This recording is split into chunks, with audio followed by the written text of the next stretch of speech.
there were other people that had started settling in the land, some of which I call elite Moors. These are not specifically people from Morocco or from Tunis or Algiers. They were just elite Moors that wanted separation from all of what was going on over there. So, for example, they didn't want to have any kind of royalty. They didn't care for that. They didn't care for the fact that people would rewrite history. So they're called elite or considered elite because their knowledge, all right? They had knowledge of the higher law. They had knowledge of how to contract. So when these elite Moors came in, all right, they had started establishing things that we know of as counties for the people. What's the purpose of the county? To count things and keep records of everything that somebody says they own. Why did they need a county? Because these agents, Britain and all these other people, they would rewrite the history. So if you say you own something, they just come in like, nah, I own it.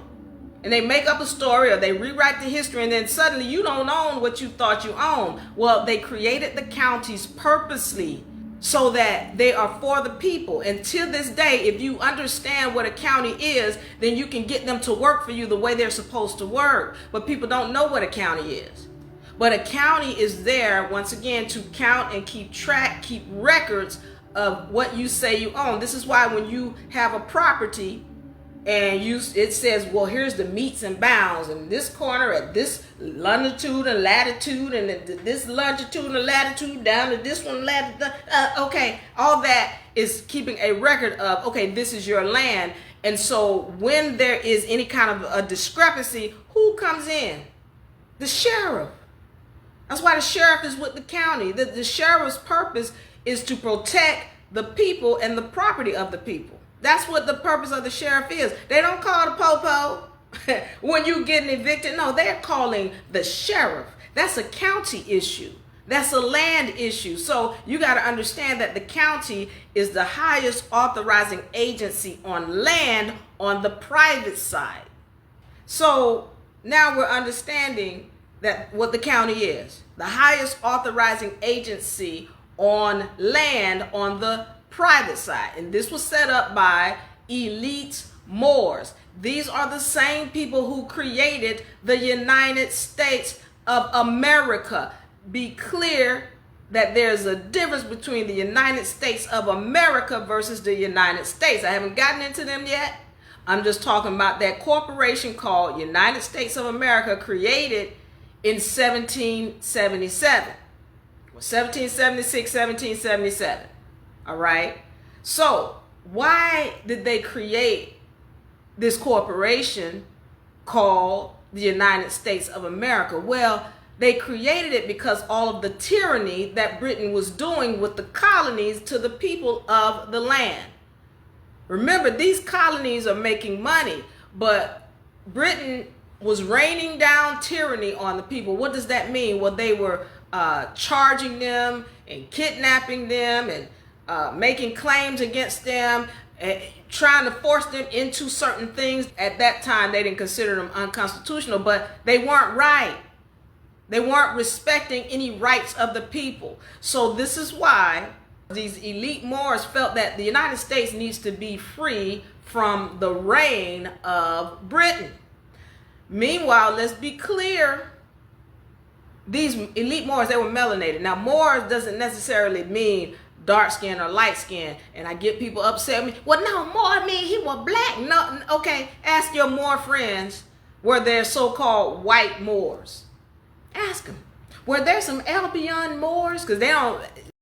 If they're a Moor, they normally don't use that term white either, because they know what it means. But ask them if there was some Albion or light-skinned Moors. Ask them. So if you telling me there were light-skinned Moors or Albion Moors, then please don't tell me that the term Moor had to do with skin color. It had to do with a job done on a ship.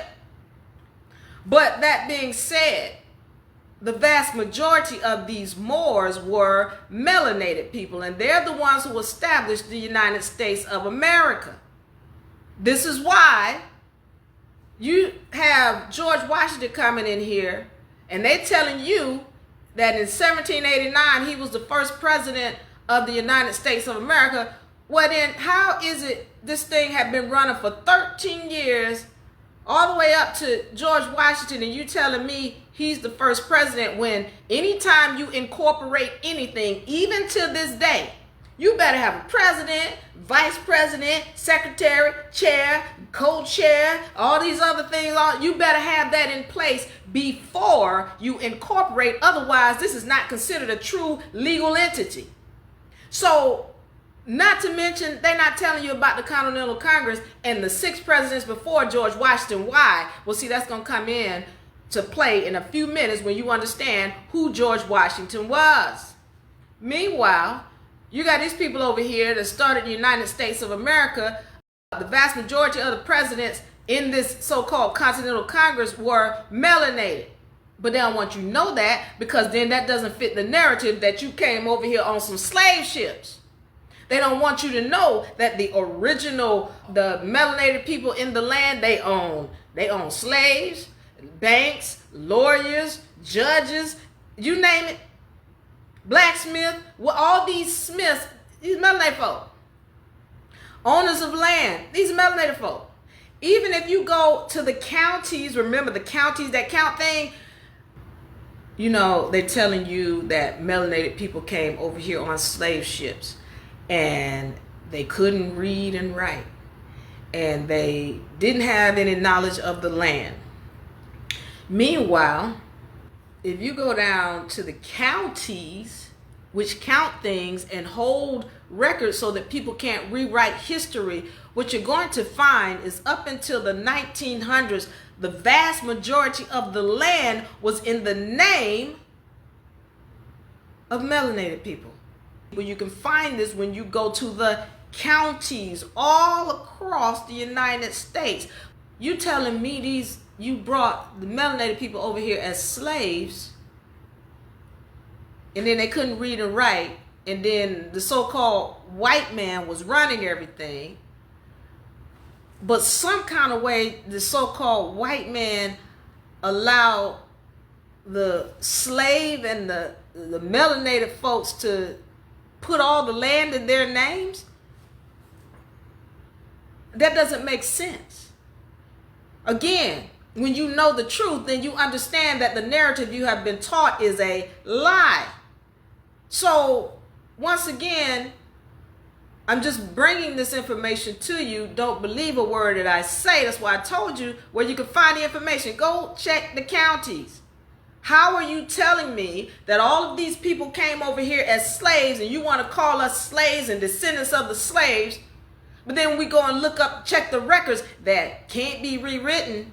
What we find in the archives is that the land was in the name of melanated people up until the 1900s. Well, how did the melanated people end up getting all that land in their names? Well, okay, the truth and the hidden history of America. Let me continue. If you want to see more about that topic, click this link below.